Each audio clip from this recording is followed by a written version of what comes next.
Hi guys, so in today's video we're going to be talking about Indocom, and Indocom made bold claims recently when they said cops planting guns on unarmed suspects. So we're going to be talking about that. So let's get right into the article, and it says police officers in Jamaica are planting guns on unarmed suspects after shooting them.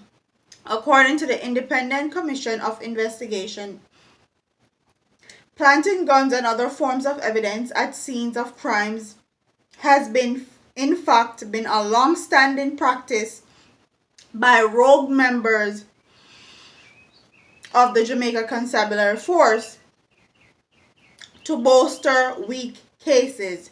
Indicom said that its quarterly report, noting that it is a troubling feature for which the JCF must take responsibility to eradicate. Why do I look so oily?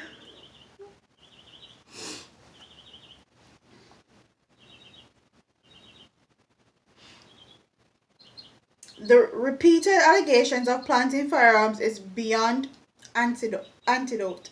Reference can be made to a host of internal JCF reports and international papers, but equally the numerous injured civilians who claim never to have had a weapon when shot, and witnesses who were present when a person was shot and killed without a weapon, said Indicom in its report.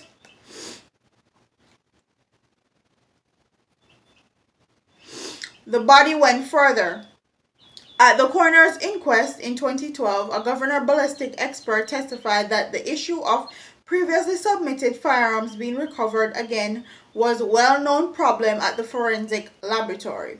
This feature, whereas the recovered firearms is discovered as having already been in police possession and submitted to forensic laboratory, has been witnessed again as recently as 2018, and where witnesses allege planting, the report stated.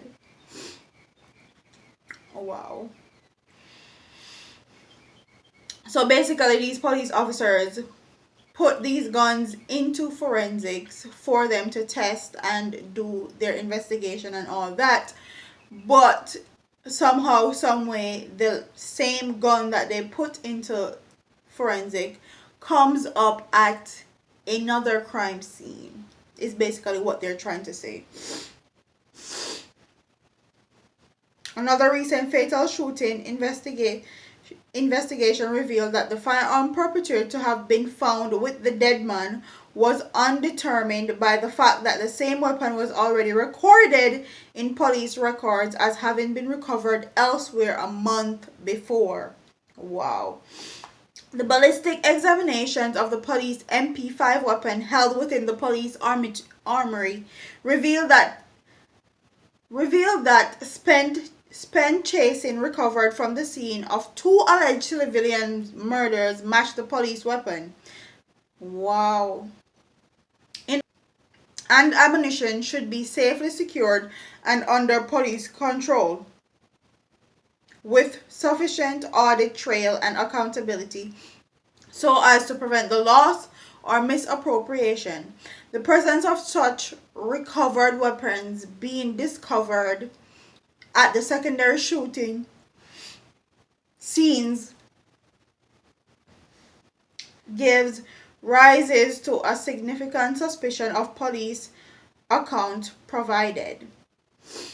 Additionally, the body said a lack of firearm security creates a significant danger that rogue officers could provide insecure weapons to the underworld. Indicom went further to point out that the electronic record keeping is an essential element of the modern policing. Its absence in the JCF provides opportunity for evasion of effective accountability. Searching for the police records, even with the considerable assistance of the Bureau of Special Investigation, fail to recover in many instances the permanent documents, thus making proof very problematic.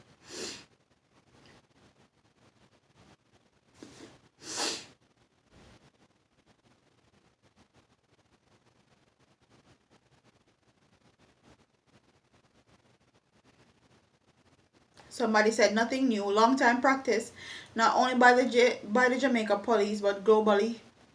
Seized weapons should be put away safely and be guarded by the JDF or destroy them before crooked cops sell them back or use them to cover their own crimes. Am I surprised? Somebody said, Somebody said, I'm not. This has been alleged for years. If it can be proven, punish the bad ones so that the good ones can do work. What's new here? Somebody else said. So, it's a well-known fact. Ugh. Excuse me. It's a well-known fact that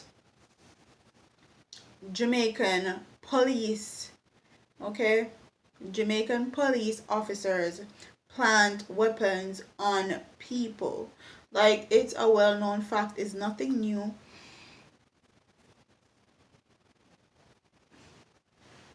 So, Indocom coming with this is nothing new to us. Quite frankly, all we need is for somebody to be held accountable. And as far as Indocom is concerned, I feel like Indocom is like a dog with no bite. And they have taken all their rights away from Indocom recently with the whole court case that they did.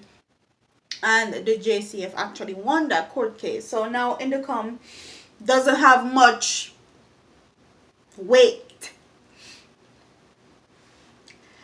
So basically, this means nothing to us if they're not going to lock up the police officers that are actually doing stuff like this, or hold them accountable, give them some disciplinary actions or something. But this is nothing new. I've seen stuff like this happen in my own personal life in Jamaica, where police plant gun pan my family member. So a long time stuff like this they happen. It's not just now. And Indocom coming with this, they must have some form of evidence and some have some form of proof. They need to actually make something happen. Do something. Be proactive. I'm tired of hearing about everything that the JCF is doing or the JCF members are doing, and nobody's being held accountable.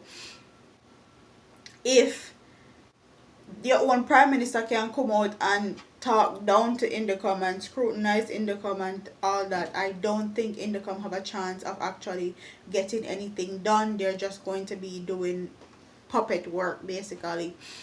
And quite frankly, I feel like Indocom is one of the most unbiased entity in the government, or to me personally, but that's neither here nor there. If they can't get their jobs done, then that is just what it is. Them just cannot get the job done because higher people in higher levels don't like them and don't like what they're doing or don't like what they stand for. So Indocom will always just be a dog with no bite essentially, and these cops will forever get away with exactly what they're doing right now, which is planting gunpowder innocent civilians. But comment in the comment section and tell me what you guys think about this story. Don't forget to like, comment, share, and subscribe to your girl here on YouTube. I'm part of here, man. Deuces.